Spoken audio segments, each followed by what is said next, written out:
கர்த்தரும் மகிமை நிறைந்த ராஜனமாயிருக்கிற எல்லாவற்றையும் விளை செய்கிற தேவனமாயிருக்கிற இயேசு கிறிஸ்துவின் நாமத்தினாலே யாவருக்கும் அன்பின் வாழ்த்துக்கள்.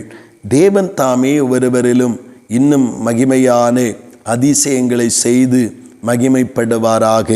இந்த நாளுக்குரிய தியான வசனம் சங்கீதம் 121 அதன் 1வது வசனம். எனக்கு ஒத்தாசை வரும் பர்வதங்களுக்கு நேராக என் கண்களை ஏறெடுக்கிறேன். இந்த வசனத்தை நாம் பல முறை கேட்டிருப்போம், வாசித்திருப்போம், அறிக்கை செய்திருப்போம். ஆனால் இந்த சங்கீதக்காரன் இந்த வார்த்தைகளை எழுதும் பொழுது தன்னுடைய வாழ்க்கையிலே அநேக நபர்களை தெரிந்த ஒரு நபராக இவர் இருந்திருக்க முடியும். அநேக ராஜாக்களையும் ராஜ்யங்களையும் அறிந்த ஒரு நபராக இருந்திருக்க முடியும். அநேக வசதி படைத்தவர்கள், திறமை படைத்தவர்கள், பணக்காரர்களை அறிந்த ஒரு நபராக இருந்திருக்க முடியும்.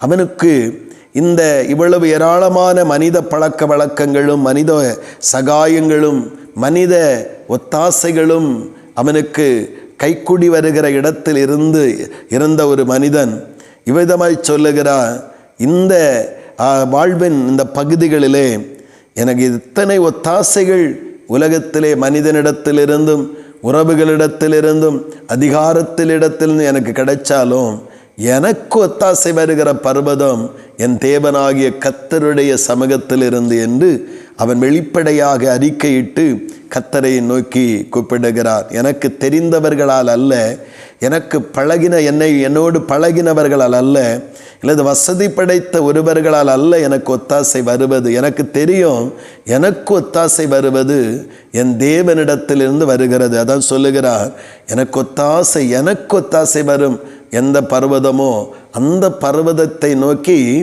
என் கண்களை ஏறெடுக்கிறேன். யாராவது ஜபிச்சுட்டு போங்க, எனக்கா ஜபிங்க அப்படின்னு இல்லை, என் கண்களை அந்த பர்வதத்தை நோக்கி ஏறெடுக்கிறேன் என்று அவன் தெளிவுபட சொல்லுவதை நாம் காண முடிகிறது.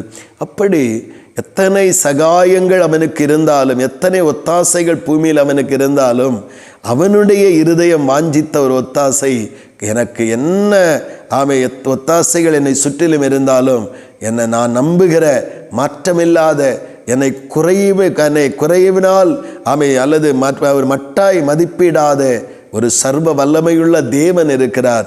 அவரிடத்திலிருந்து தான் எனக்கு ஒத்தாசை வரணும். மனிதனிடத்திலிருந்து அல்ல, உறவுகளிடத்திலிருந்து அல்ல, நெருக்கத்திலே பரிதாபப்படுகிற நண்பர்களிடத்திலிருந்து அல்ல, கர்த்தரிடத்திலிருந்து தான் எனக்கு சகாயம் வர வேண்டும், ஒத்தாசை வர வேண்டும்.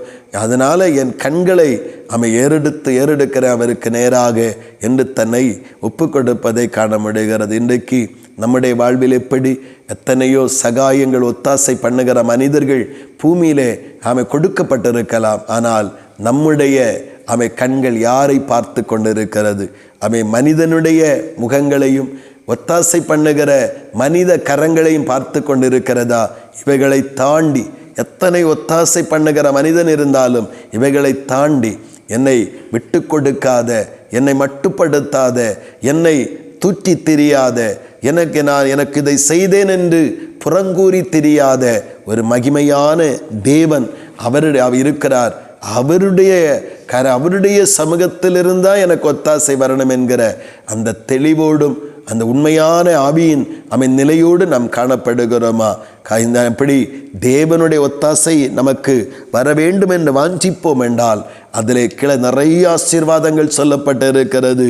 முதலாவது வானத்தையும் பூமி உண்டாக்கின கர்த்தரிடத்திலிருந்து அந்த ஒத்தாசை வரும் பொழுது கால்கள் தள்ளாடாதபடி அது ஒரு ஸ்திரமான, ஒரு திடமான, ஒரு தைரியமான வாழ்க்கை வாழ்வதற்கு ஏதுவாயிருக்கும். இன்னைக்கு யாருடைய ஒத்தாசையை நாடுகிறோம்?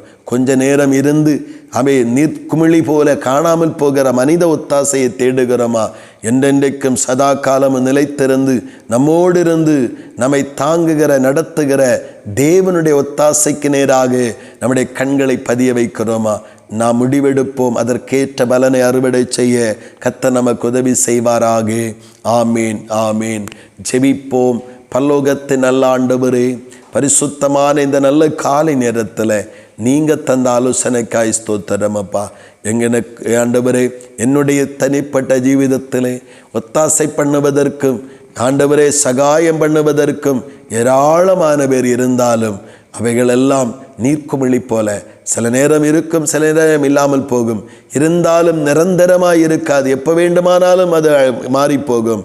ஆனால் மாற்றமில்லாதவராகிய தேவனிடத்திலிருந்து தான் எனக்கு ஒத்தாசை வர வேண்டும்.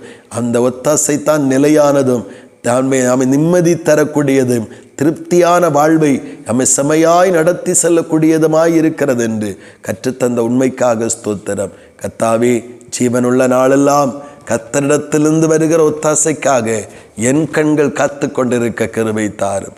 அப்படி நீங்கள் செய்கிறபடியாய் ஸ்தோத்திரம். இயேசு கிறிஸ்துவின் மூலம் ஜெபிக்கிறோம் ஜீவனுள்ள நல்ல பிதாவே. ஆமீன், ஆமீன்.